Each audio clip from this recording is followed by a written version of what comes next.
Dating kasambahay na si Marilyn Marasigan na kasalukuyang naninirahan sa Purok 4 San Fernando Sur, Cabiao, Nueva Ecija ang nagbahagi ng kanyang paglalakbay bago nakamit ang posisyon bilang Administrative Officer 4 sa Department of Transportation. Ayon kay Marasigan, lumaki siya sa Niyog City, Misamis Oriental. 5 taong gulang pa lamang siya nang matutong umakyat ang Niyog upang makatulong sa paghahanap ng pagkain ng kanilang pamilya. Dahil sa matinding kahirapan, naranasan din nilang magutom at naglalakad ng 5 kilometro papasok sa paaralan. Gumawa rin siya ng iba't ibang hanap buhay upang may maibaon at may makain ng kanilang pamilya. Panguha kami ng mga buhangin, bato, para lang magkaroon kami ng bigas. Tapos pag walang bigas, ayun, yung saging. Alam mo, di ko alam sa Tagalog kung yung bugtok, yung may mga itim-itim sa saging. Yun yung kadalasang kinakain namin pag walang bigas. Ay sabi ko, Lord, ayoko ng ganitong buhay na mag-aaral ka, walang laman yung sikmura mo. Minsan asin lang yung inuulam, lagyan lang ng mainit na tubig. Tapos pag walang pamasahe, naranasan kasi namin talaga na nag-aral na walang kapera-pera eh.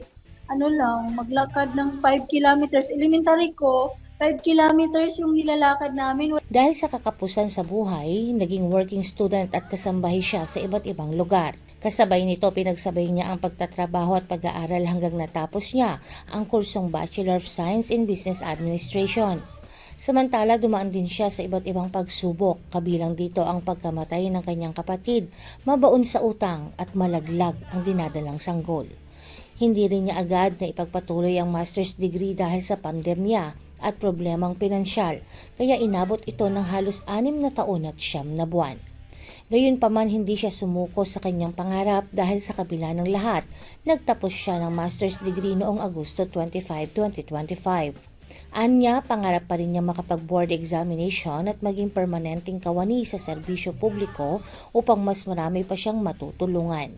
Gayunman, sinabi niyang sa tuwing may nais siyang tuparin, tila may panibagong pagsubok na dumarating sa kanyang buhay. Recently lang this July 11, bala ko kasi sana na mag-enroll ulit sa pang-let, pang-board exam. Gusto ko kumuha ulit ng subjects.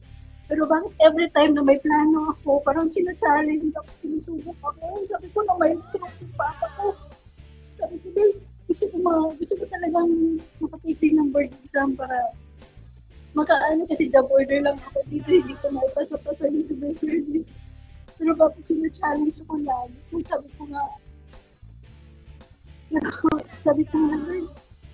laban-laban lang din ako sa buhay. Nang balak na sana niyang ipagpatuloy ang pagkuha ng mga kinakailangang units para sa board examination ngayong taon, na-stroke naman ang kanyang ama.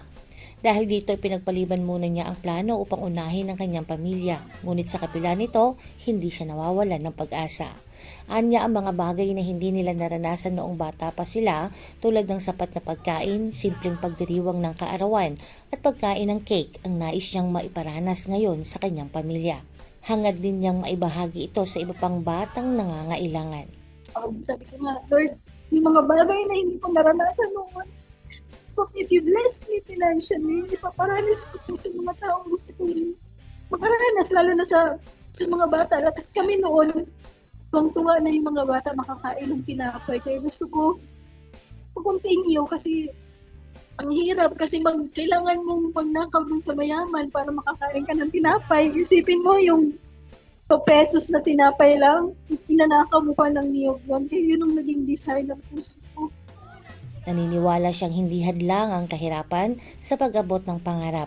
Bastaan niya mahalaga ang pagsisikap, hindi pagsuko at patuloy na pagtitiwala sa Diyos.